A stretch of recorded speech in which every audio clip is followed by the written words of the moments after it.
సౌర కుటుంబంలోని రహస్యాలు సిరీస్కి అందరికీ స్వాగతం.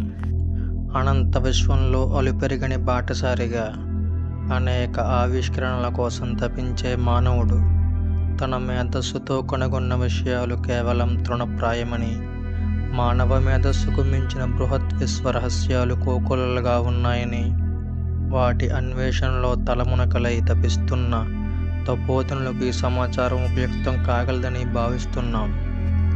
ఈ వీడియోలో మనం అసలు చంద్రుడు మన సౌర కుటుంబంలోని సభ్యుడేనా, బుధగ్రహం అసలు గ్రహంగా ఏర్పడకముందు ఎక్కడ చక్కర్లు కొట్టేది, భూమికి వచ్చిన ఆపదని చంద్రుడు ఎలా దూరం చేశాడు, బుధుడు గ్రహంగా ఏర్పడడానికి చంద్రుడే కారణమా, గ్రహంగా ఏర్పడినప్పుడు బుధుడు ఏం కోల్పోయాడు, ఇలాంటి విషయాలన్నీ తెలుసుకుందాం.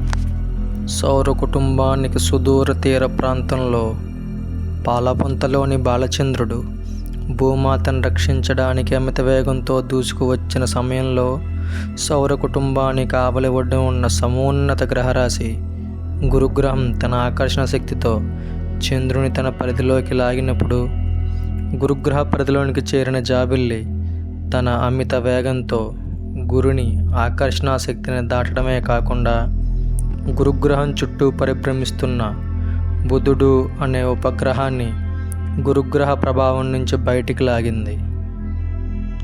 ఈ సందర్భంలో తన వేగాన్ని దిశను కొంత మార్చుకుంటూ బద్దలైన ధరణీదాత్రి సూర్యుని సమీపించకుండా రక్షించడానికి తన ఆపన్నహస్తం అందించడానికి భూమికి చేరువై చల్లని వెన్నెల కురిపించిన జాబిల్లి తనతో పాటు తీసుకువచ్చిన బుధుని మాత్రం నిలువరించలేక నిశ్చేష్టురాలైంది.